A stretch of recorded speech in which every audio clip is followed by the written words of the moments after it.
Welcome, everybody, to a live recording of ECMP. This is the show that's going to put money in your pocket no matter what happens. So, before we get started, I want to introduce our host for the evening, and he's going to introduce our special guest, and he's going to tell you what the agenda is for tonight. So, if you would give a rousing round of applause to our host, Amit Grover.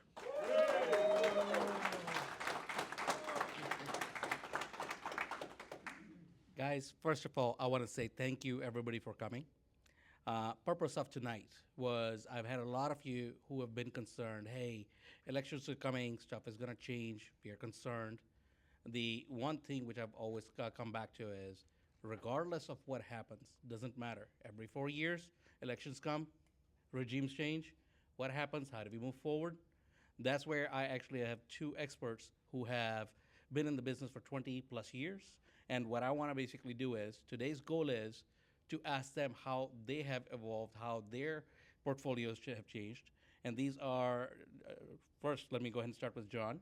John Seabrook, can you please go ahead and tell us a little bit about yourself? Good afternoon, everyone. Thank you for coming. Yes, I'm a real estate developer and an investor out of New York City for the last 25, 30 years. I came to Atlanta in 2008 when the bust hit. Everybody knew. Banks were being foreclosed upon from the FDIC. It was a free-for-all for private investors such as ourselves to purchase assets that lending institutions had on their books. That's my primary concern. That's how we came here. But since then, we've been actually did a great deal of real estate development because land was a third of the price of New York City. So down here in Atlanta, we took advantage of it. You know, through our attorneys, we did extremely well investing here. And that's why I'm here today to speak to this audience in reference to commercial investing. Thank you, Amit. Thank you. And next, I'm going to introduce Doug Barku. He is actually one of my mentors. And from that point, Doug, can you tell us? My name is Douglas Burkew. Anyone from Ohio, Cleveland, Ohio in here? No one? Oh, your mom, I like her. Tell her I said hello. I'm originally from Cleveland, Ohio. I'm in my 40th year in the shopping center industry. I'm a partner, I'm an owner of a company called Timber Development Corporation. We've developed over 43 shopping centers, or developed or purchased over 43 shopping centers in over 19 states. I was a lead instructor at the International Council of Shopping Centers at the Reardon School of Development and the University of Shopping Centers. I've authored various books on shopping center development.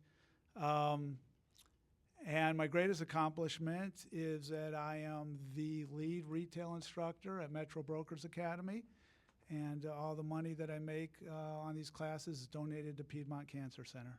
So thank you.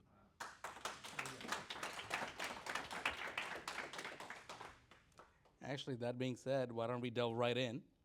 I guess first question, Doug, based on your experience in commercial real estate development, what type of presidential policies could ignite future development and investment? And this, all of this is going to be just nonpartisan, doesn't matter who wins, but how do we basically evolve? Okay, the question is, how do we evolve from where we are? And I just want to go over a few things with you where these are not my opinions, and I want to make that perfectly square with everyone. These are factual statistics of the consumer in the United States today, unfortunately. But there's ways that hopefully we can come around this. The consumer is broke in America today. 50% of America has less than $5,000 in savings. When they talk about, you know, the stock market doing real well, the top 1% basically control 50% of the stock market. When they talk about unemployment being 4%, that is also a false statement. The real unemployment in our country is about 40%, roughly 39%, because between the ages of 16 and 65, 39% of the country doesn't work. They don't count the unemployment after 1 year. Consumers got $1 trillion in credit card debt.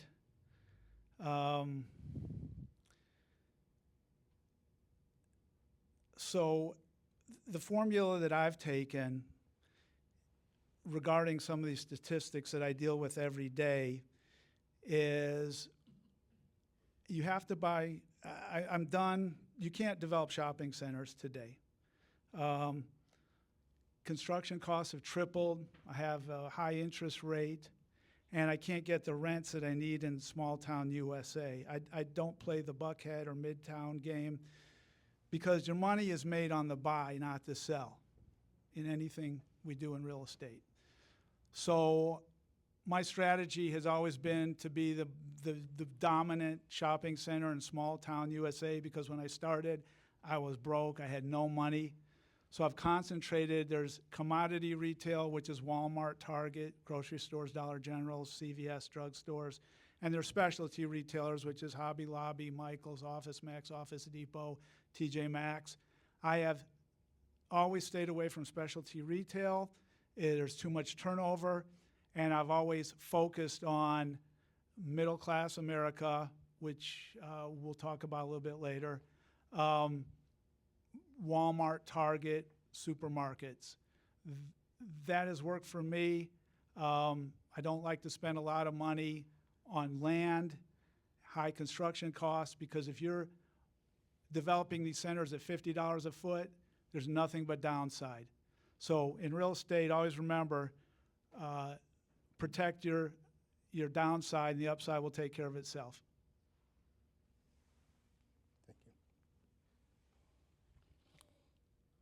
Opposed to the same question, I look at life a little differently. As a real estate investor, a shopping center to revolve has to add multifamilies to it. It can't survive on its own, just like you said.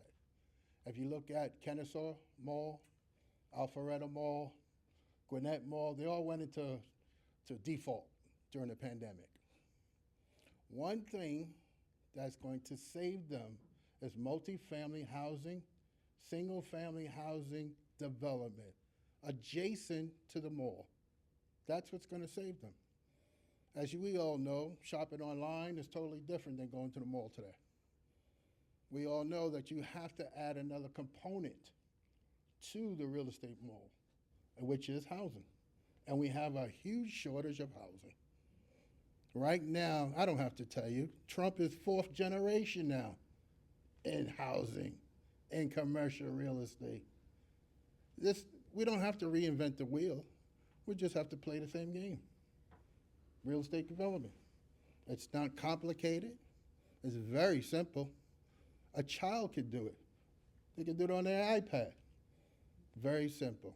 Land, construction, end product, permanent loan. Federal government has programs now for developers to do a perm loan, as we all know, on a takeout. So a lot of people say, well, you know what, I can't afford the land. Use private money, and we're going to talk about that. Use private money to buy the land. Well, I can't afford the construction cost. Partner with the construction company so that way you can reduce that cost. Also, on the interest, you say, well, you know what, the interest is too high. I can't afford it. There are what we call a value engineering in the business. You actually work backwards. You don't work forwards. You take the completed value first. What is it worth? You go to people like Ahmed, say a commercial lender, give me a broker's opinion on this completed product. Then you work backwards from there. So that way you know what your profit is going to be before you walk in. If you don't have an exit, don't walk in. You'll get hurt very quickly. It's very expensive, as he said, but if you have a game plan, which is called a performer in this business, and use professionals, use a professional engineer, use a professional planner. Don't be afraid to talk to them. They don't bite. They're just like us. They just deal with a lot of volume.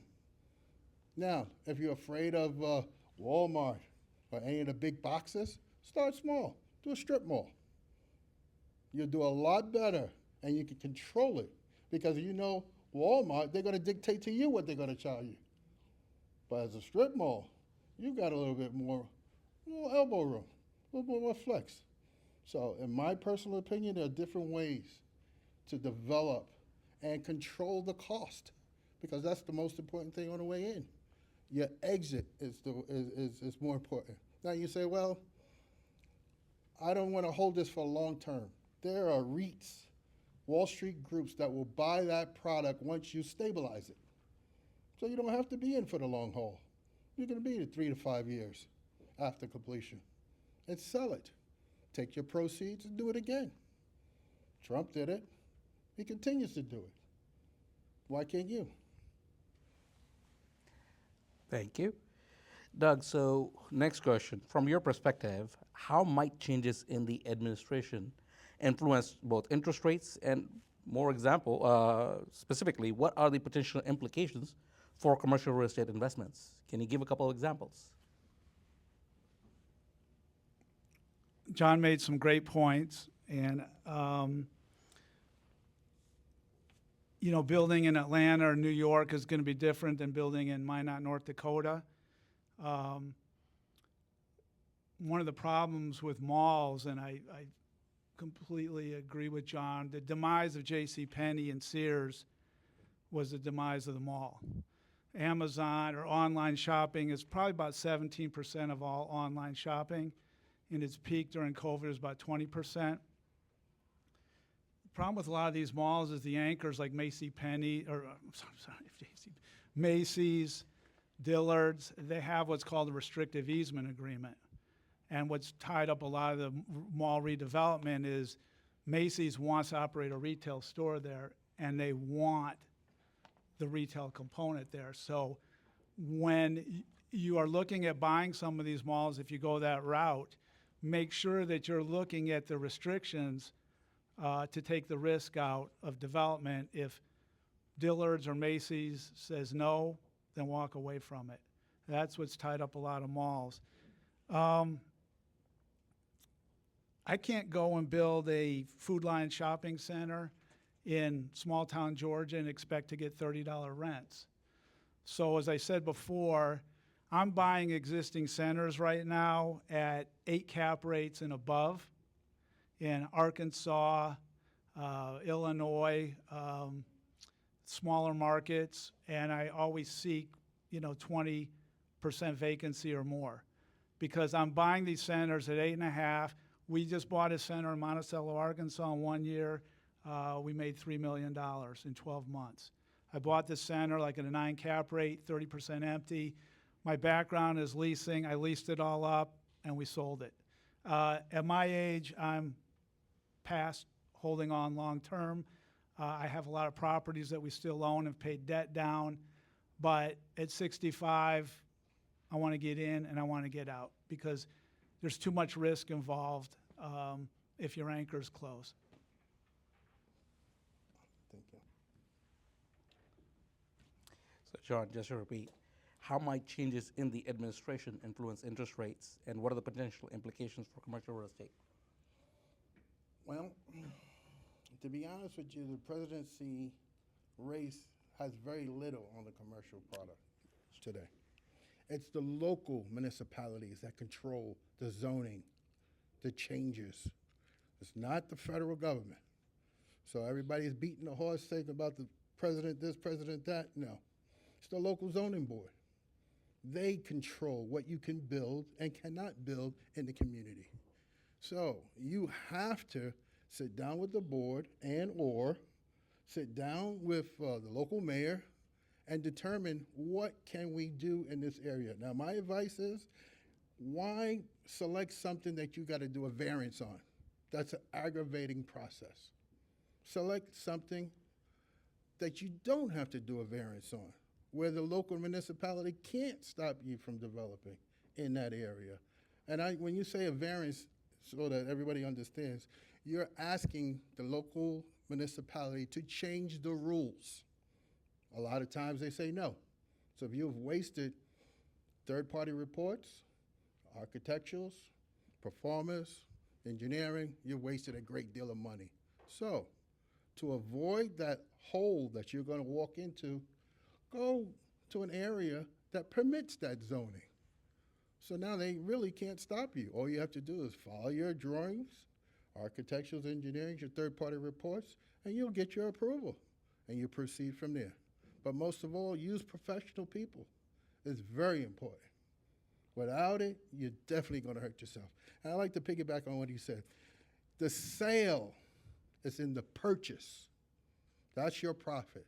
You can't buy something at $10 and expect to sell it for $8. It's not going to happen. You're going to lose money.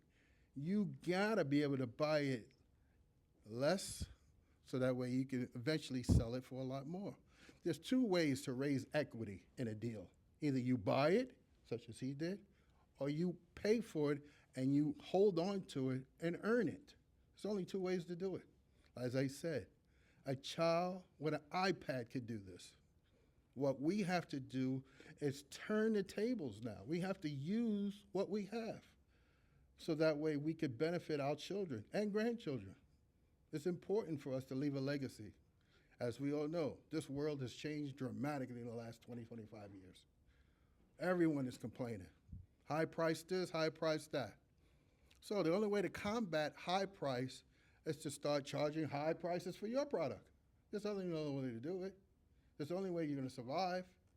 So, as a political end, president has nothing to do with the economy when you're going to develop. Local municipality does. They control the rules. Okay, John, actually, I have a question for you, follow-up. Oh, sure. Considering your background, can you discuss any positives or negatives expected for long-term impacts on both urban and rural commercial real estates? Oh, sure. That's a good question. And how would they differ, if at all? Okay. All right. Anybody know what the opportunity zones are? Okay.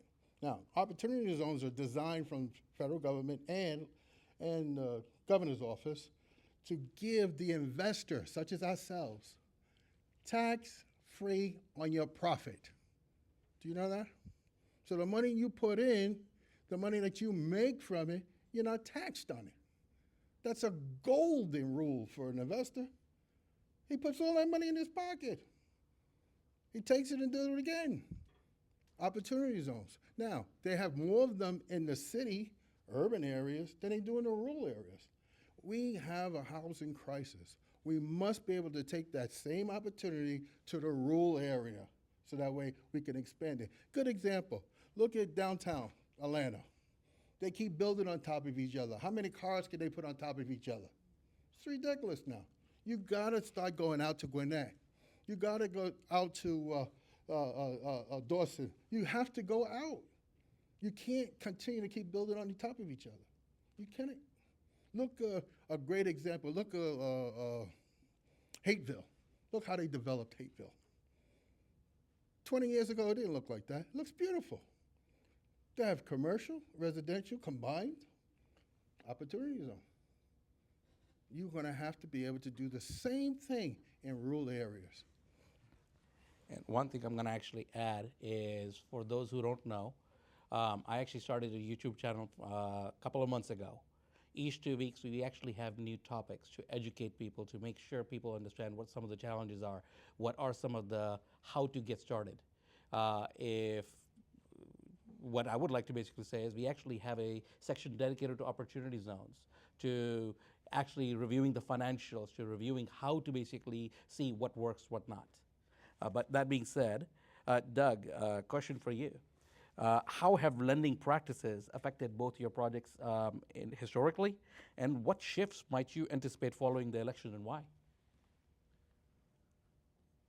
Well, I'm a historian of shopping centers.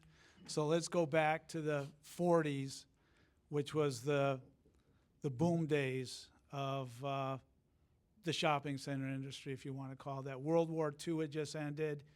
As John said, there was no such thing as a suburb. We had about 15 million GIs come home from Europe. And like he said, they were stacked on top of each other. They all ran off and got married. They all wanted 2.5 kids. I love those stats, right? Oh, the demographics, 2.5 kids. And the interstate system was built. Lenders back then, the Kmart really was what sparked shopping center development. 1961, Garden City, Michigan was the first Kmart. But you got to realize back then, mall development, that you were taking retail from downtown, moving it out to Levittown, New Jersey. There were a handful of developers, but the key is they had no equity. If you had a lease with Kmart, the bank was giving you 110% financing. So that's where the real wealth was made. The Kimco Realties, the DeBartolo family out of Youngstown, Ohio. It was unlimited growth. What happened and why you see now what Walmart and Target and Home Depot and Lowe's, Costco, they own their own real estate, okay? They own their own real estate. You buy the adjacent property. They have what's called an REA agreement where there's certain restrictions on your property.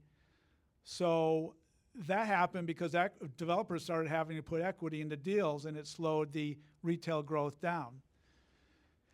So, you know, I started out with nothing, and I've talked to a few people in here. How I got to where I was is I lived in an apartment till I was 41, didn't have my first child to 45.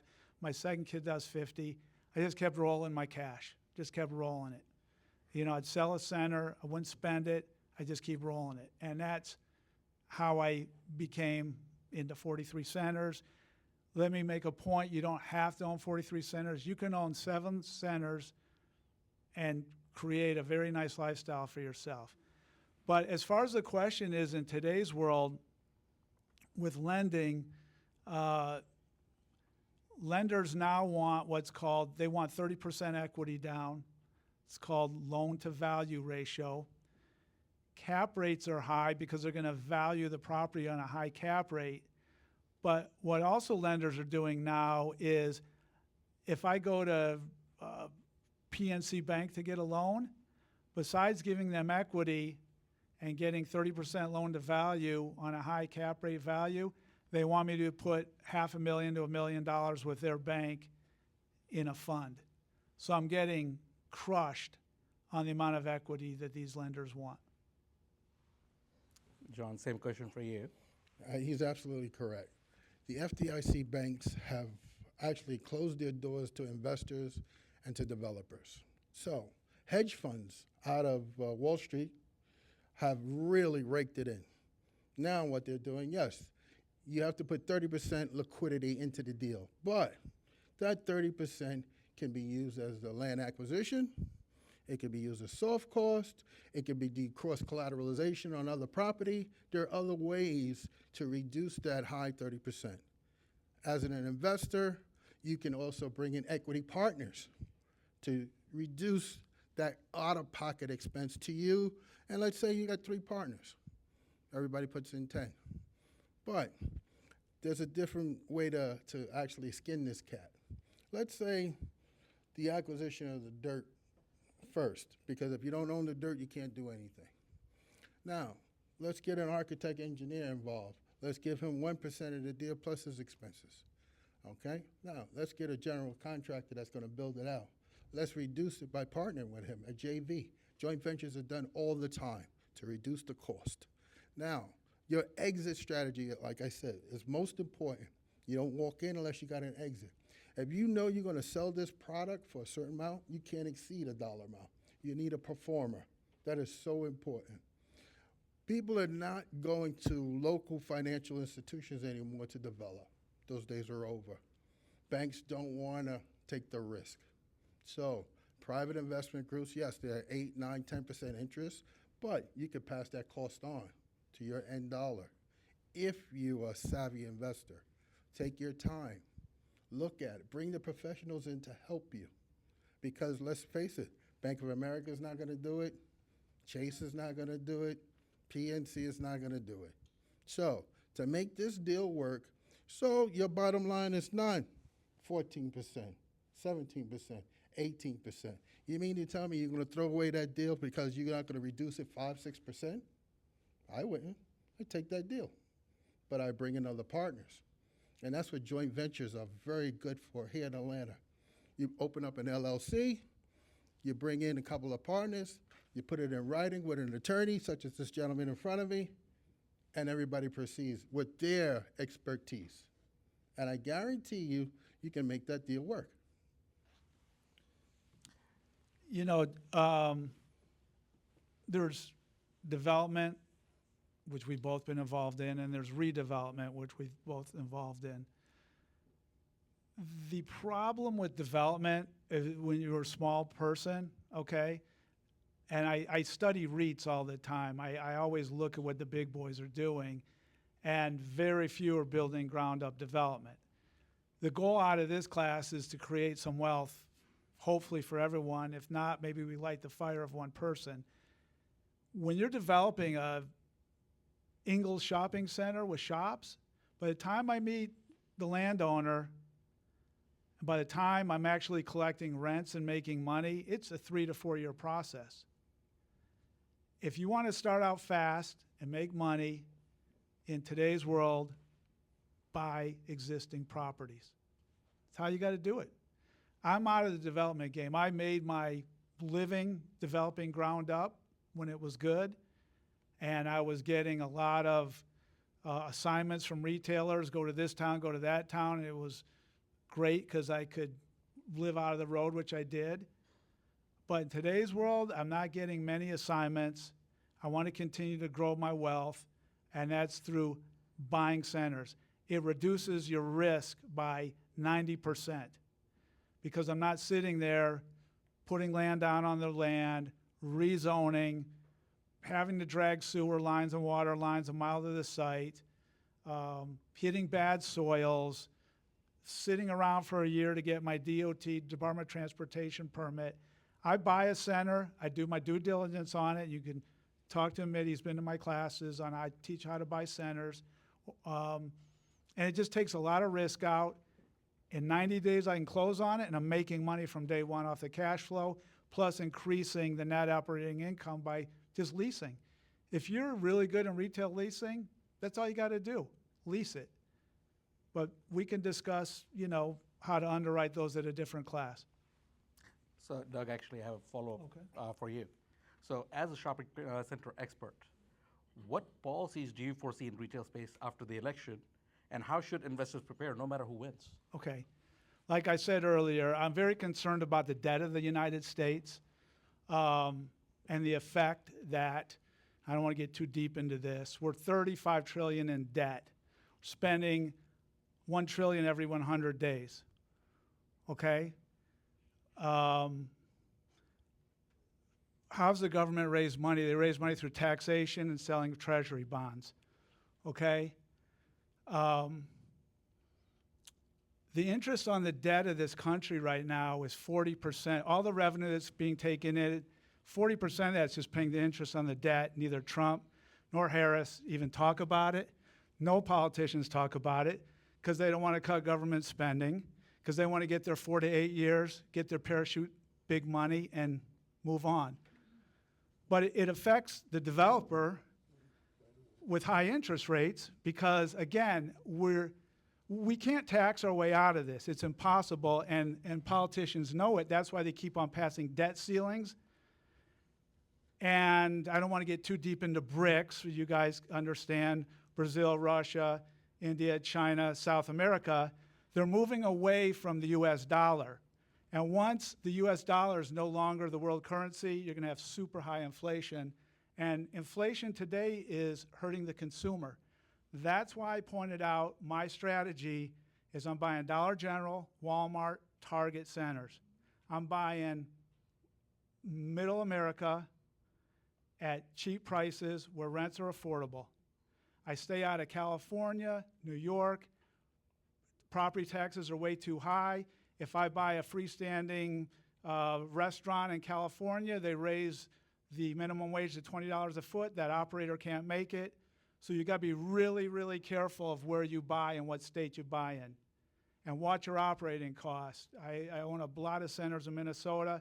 My taxes are through the roof up there.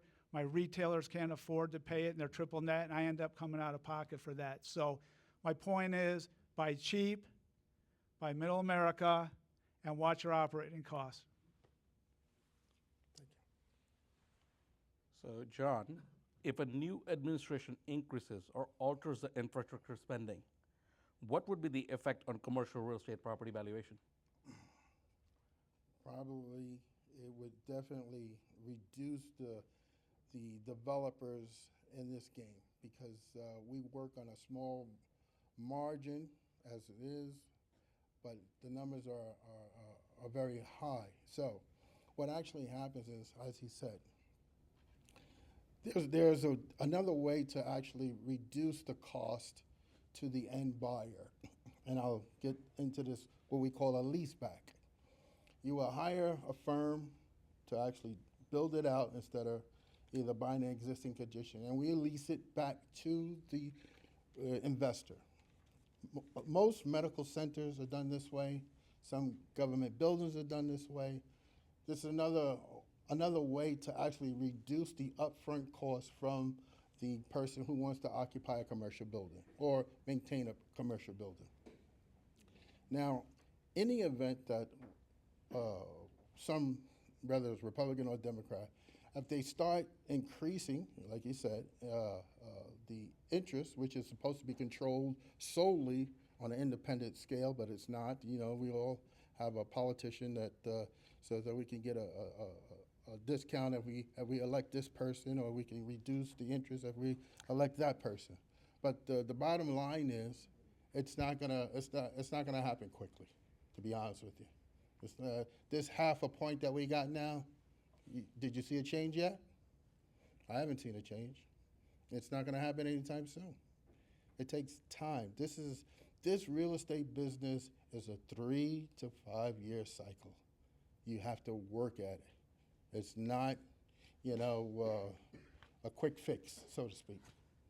I mean, you could change your product opposed to a commercial building, opposed to a shopping center. You could do row townhouses, single-family houses. If you want to do that, you're still a commercial investor or a commercial developer, but it's a lot quicker.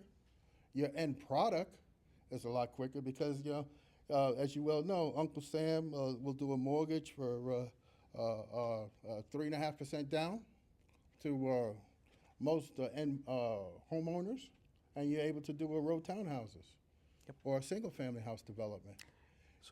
So actually, let me add to that. Let's discuss the housing policies on the commercial real estate sector. What are your thoughts? What are the potential implications of the shift? Good question. Now, as you well see, the office product is devastated, correct? Office buildings are sitting there empty. So I think the federal government needs to step in and rezone it and allow multifamilies to be used there. Value engineering is very important for this factor here. You're able to take this commercial building, high rise, most likely a rental.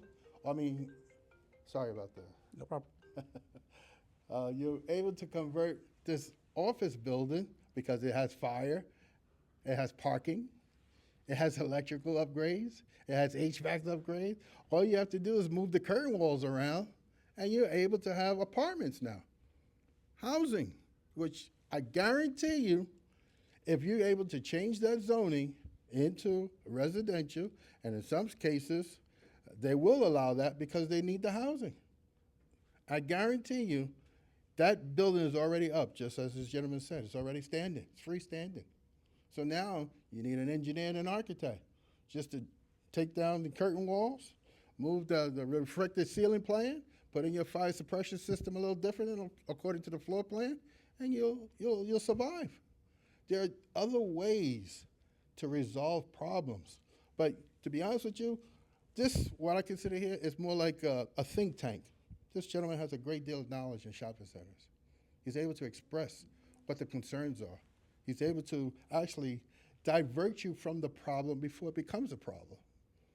That's what we call value engineering. You take the time out to speak to professionals, such as and they will direct you on how to perform.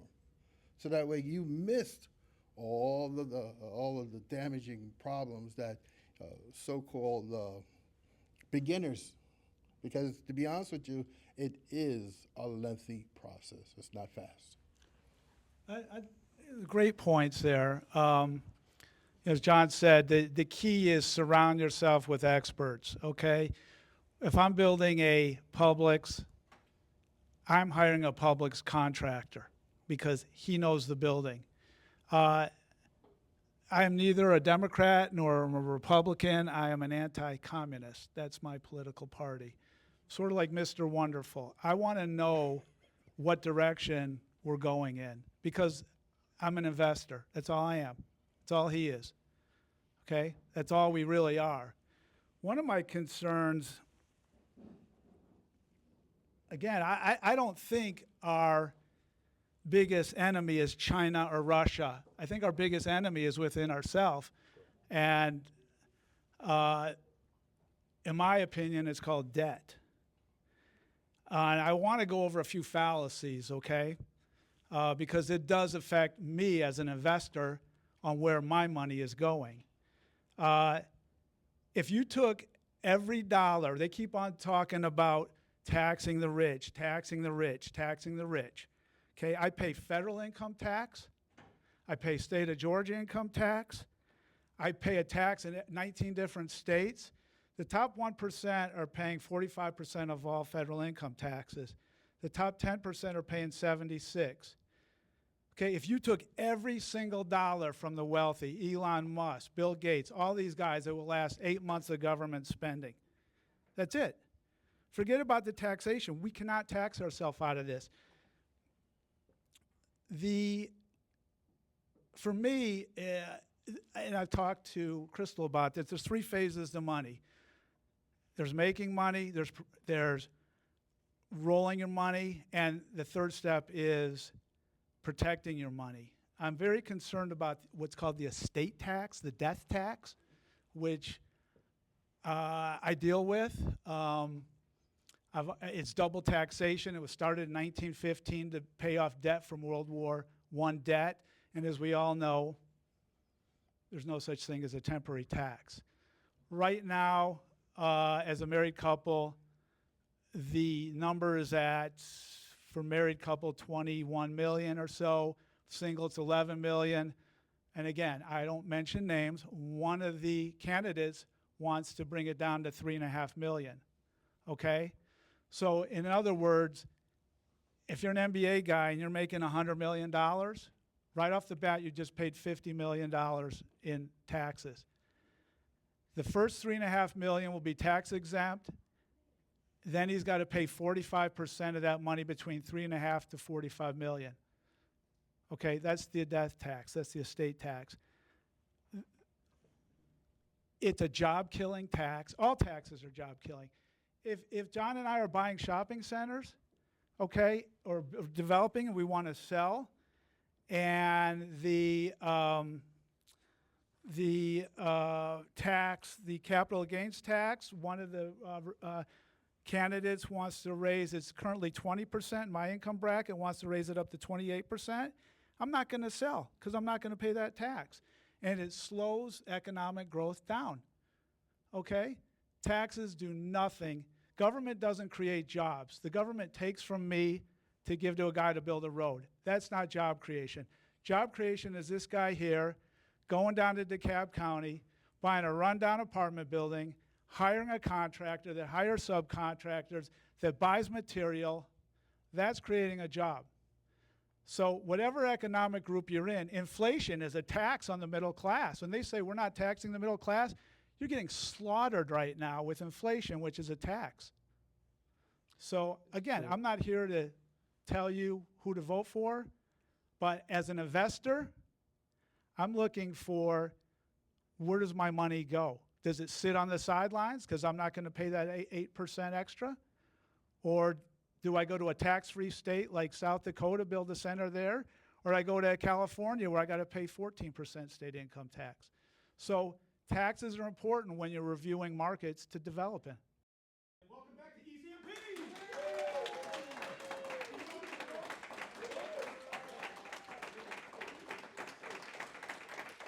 Thank you, guys. Doug, wanted to find out, based on your experience, how might upcoming modifications to 1031 exchanges impact investor strategies and the market dynamics? Well, let's describe what a 1031 exchange is, because some people may not understand what that is. The 1031 exchange is basically, in a nutshell, I own a shopping center. I sell the shopping center for $5 million. I am taking that $5 million and I'm buying another like property $5 million and above. That way I avoid a tax on that property I just sold. As I mentioned before, we don't have a problem of collecting tax money. We have a problem of government spending, a big problem.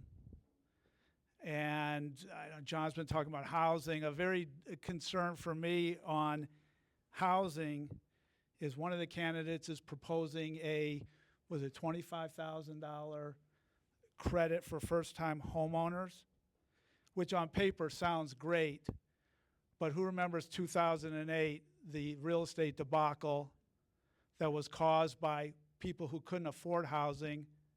Banks were forced to lend them money. Those notes were sold to Wall Street, and the investors got crushed.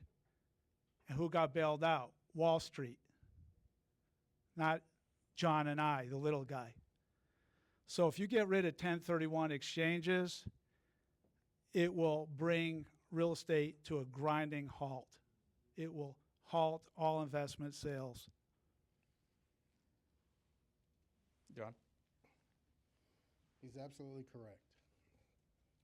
In the event that you strangle the investor from reinvesting into the community, he will not purchase anything else. Why would he? He's not here to support the federal government. He's here to make a profit. That's what an investor is for. He's more concerned on how is he going to make a profit. So if you eliminate that 1031, you're going to destroy the commercial product. Literally, single-handedly, one person. So I know we have other vehicles such as opportunity zones. There will not be an opportunity if you destroy 1031. One thing I want to add, for those that would like to go to the YouTube channel, we actually have a full playlist, about 10 episodes specifically focused on 1031 exchanges. What are some of the constraints, the limitations, the existing time limits, as well as what's basically happening, proposing on both sides. Not choosing a side, but at least what to basically review and how to basically go ahead and restructure depending on what happens. Now, that being said, next question. Doug, what advice would you give to fellow investors on navigating the post-election landscape based on the shopping center acquisitions specifically? Okay, I'm going to tell you guys the secret to wealth. There's two secrets to wealth. One, don't work for money. Okay? Number two, love what you do with so much passion it's not work. I never worked for money. I worked because I love it. I love the action of the deal. I love teaching. I love writing books. I love driving retail centers. I love everything about it. So your wealth will come from your love and your passion of getting up early, working late, dealing with hard times, dealing with good times. I had some very serious health issues. Like I told you before, I donate money to Piedmont Cancer Center. I'll just leave it at that. But I was going through chemotherapy and radiation. My relaxation was my work. I stayed on the road. I bought 2 great properties, one in Springfield, Ohio. How about that? And like I said, the money is in the buy, not the sell. That's where you would make your money. Tough to find in Atlanta. You got to hit the road. You got to go to Alabama, Mississippi, Louisiana, Illinois, wherever to find that deal.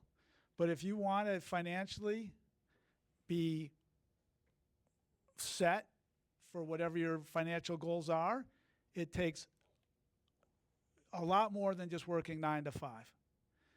So look for undervalued properties. Don't try and be a developer. You will go broke waiting 4 years and find that property that's, the properties I buy is, I want mismanaged properties. Those are the properties that I buy. Just the guy doesn't want to deal with it anymore. He doesn't know what he's doing. The kids are in Florida. They inherited the property. They don't want to deal with it. That's the stuff I buy. I look at thousands and thousands and thousands and thousands of shopping centers before I buy one. John, I actually have a follow-up question for you. Given with what Doug has mentioned, what are some of the things you would tell investors? Why exactly is it important to monitor election-related news? And how does that influence your strategic planning? Well, as I said before, the primary election between presidents is not the primary election you need to worry about. Governors, states, local boards, that is where controls your bottom line. The president does have control to veto this or pass this, or I get it, granted, but 80% of your wealth is going to come from the local municipality.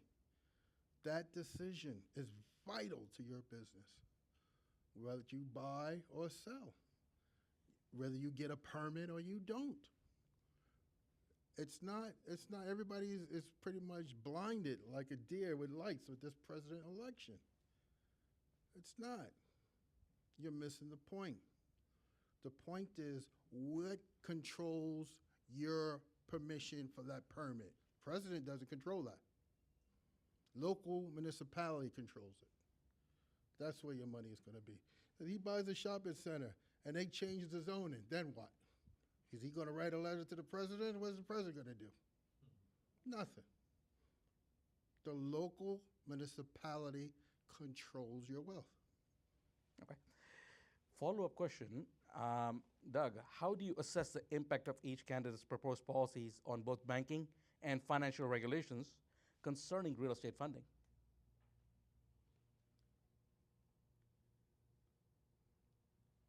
I haven't heard any proposals from them, so I can't answer that question.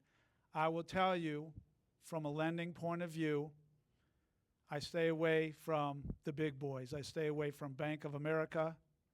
I stay away from PNC.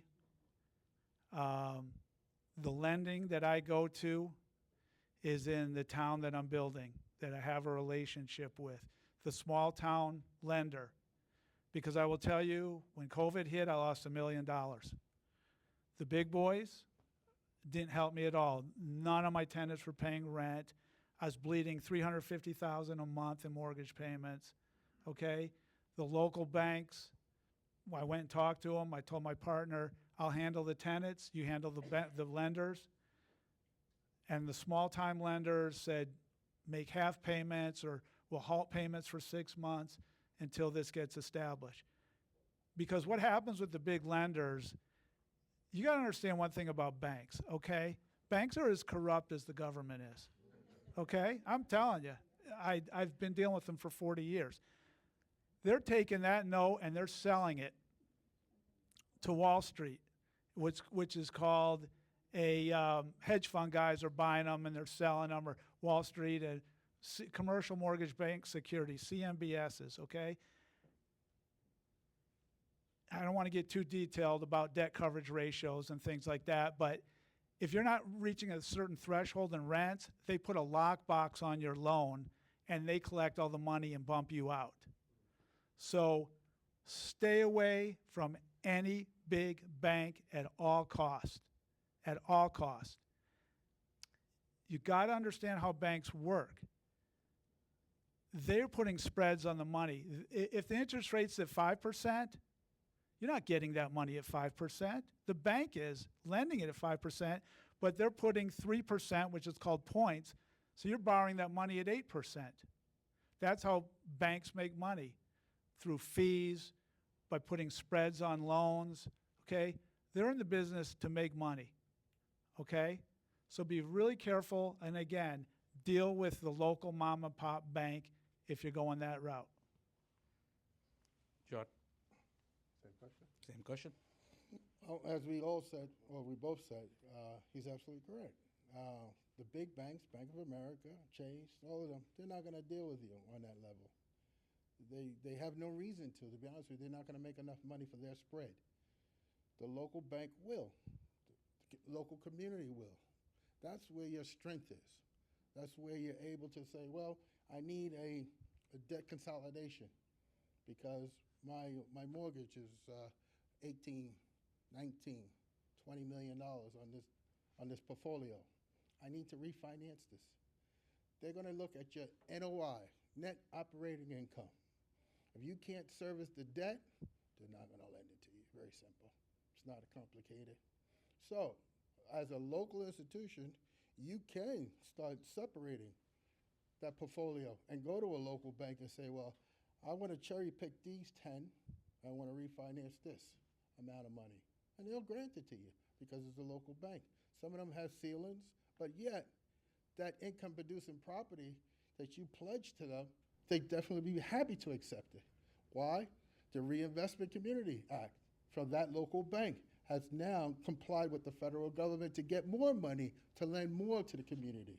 So he's absolutely correct on how to utilize lending institutions to your advantage.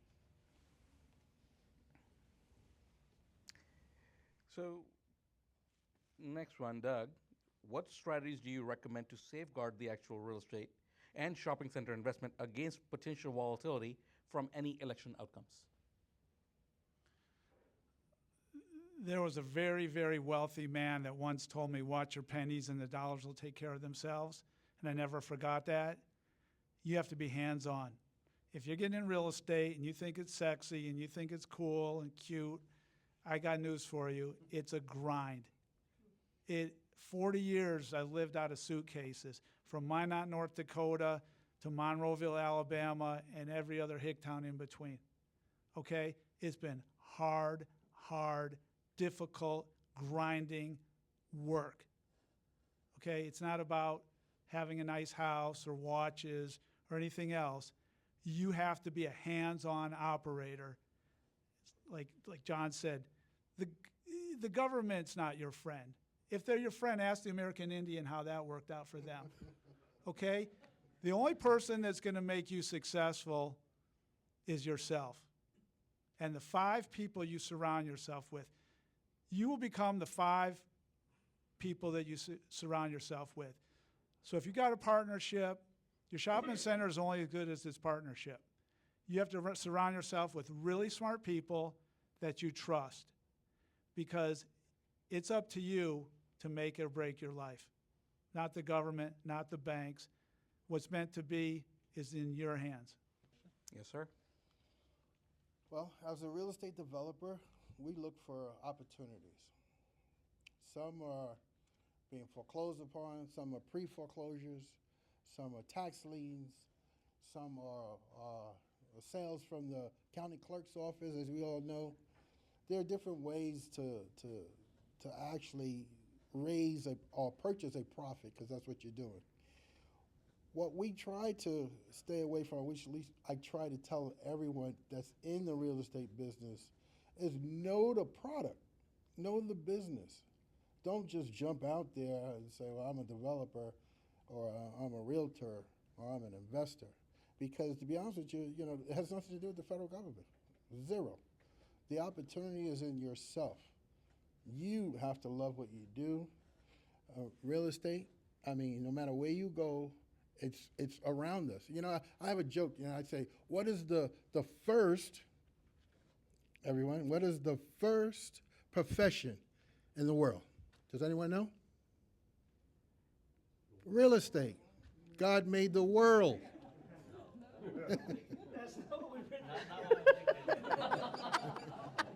And also, John forgot to mention that, don't forget, developers sleep like babies.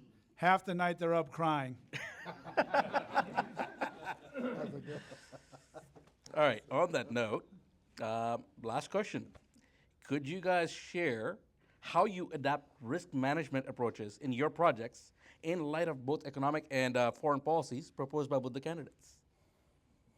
Okay, well, I haven't heard much from either candidate on foreign policy opposed to what wars that we're paying for.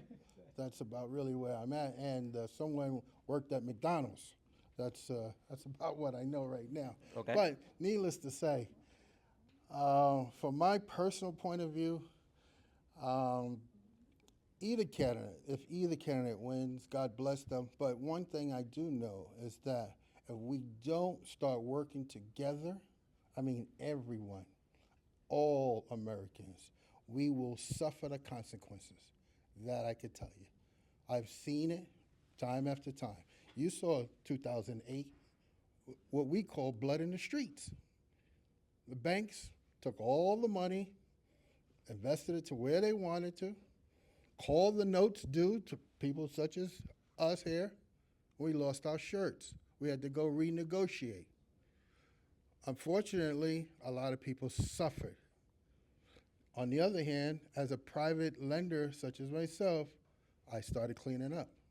I went to the banks where those portfolios were being held. I started buying them for 10 cents on the dollar from the lending institution before the FDIC came in and took them over. So there is an upside, but if you don't understand this business and if you don't surround yourself with good people, you're going to miss the opportunities that are in front of you. Talking about foreign policy, John made some great points about, as you know, I'm obviously not real keen on our government.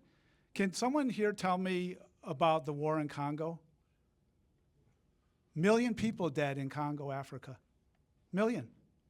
Past 10 years. Not even on the radar, not even talked about. How about in Mali? Anyone here know where Mali is in Africa? What's been going on there? 300,000 people the past 2 years killed. So why isn't that covered? Doesn't fit the narrative. Maybe there's no money for government people, who knows? But I don't like any war at all. I know it's inevitable. I have my beliefs on why there is war, and a lot of it's financial gain for people, unfortunately. But as the big man up here said, if don't let the government divide you, okay? When I was ill, I had all kinds of people helping me, which just brought such pure love and joy into my life, knowing that no matter what the media says, no matter what politician says, there's people out there that do care about you and do love you. And if we don't get together and rise up as the people, our country's done. So, but I do want to go back to one point. From at least a risk management approach, what would you say? I don't know what the foreign policy is. Forget the I own a shopping center in Springfield, Ohio. 20,000 illegals went up there, and I do have problems at my center. So what do I do with my shopping center? I got people going into Walmart using the bathrooms as restrooms. I got people living in my parking lot illegally, squatters. I have high shoplifting, and it affects me because if a retailer can't make it, they're going to close the store. So there's consequences with open borders.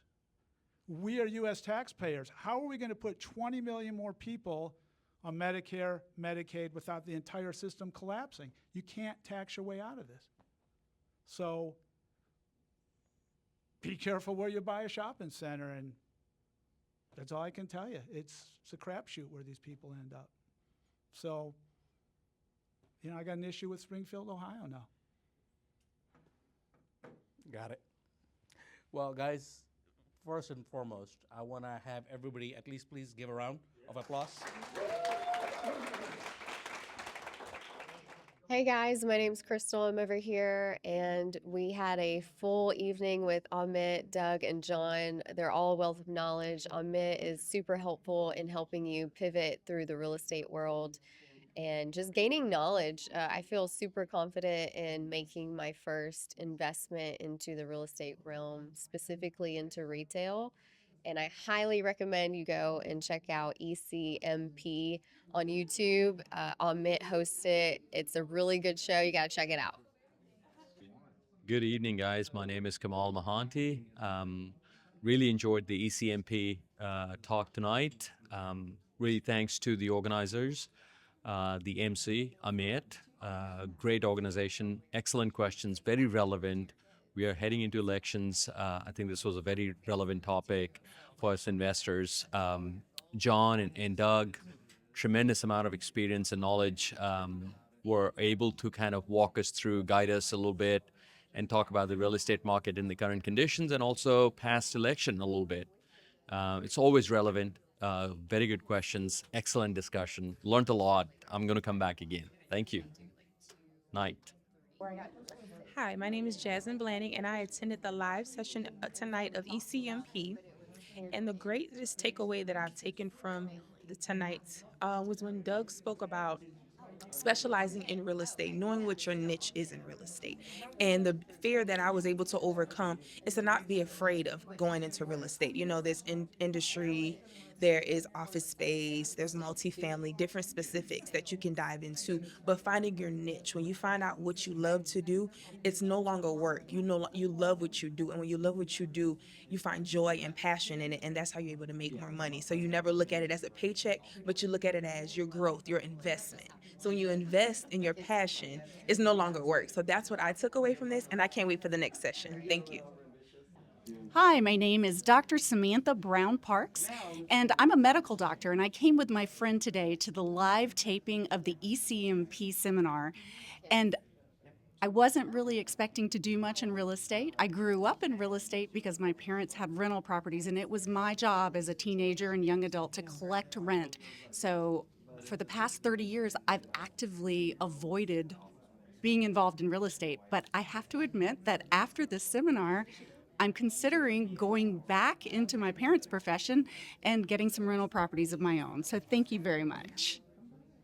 Hello, my name is Dr. Neva Thompson, and I attended today at the ECMP conference. And my takeaway for today was learning how to understand real estate.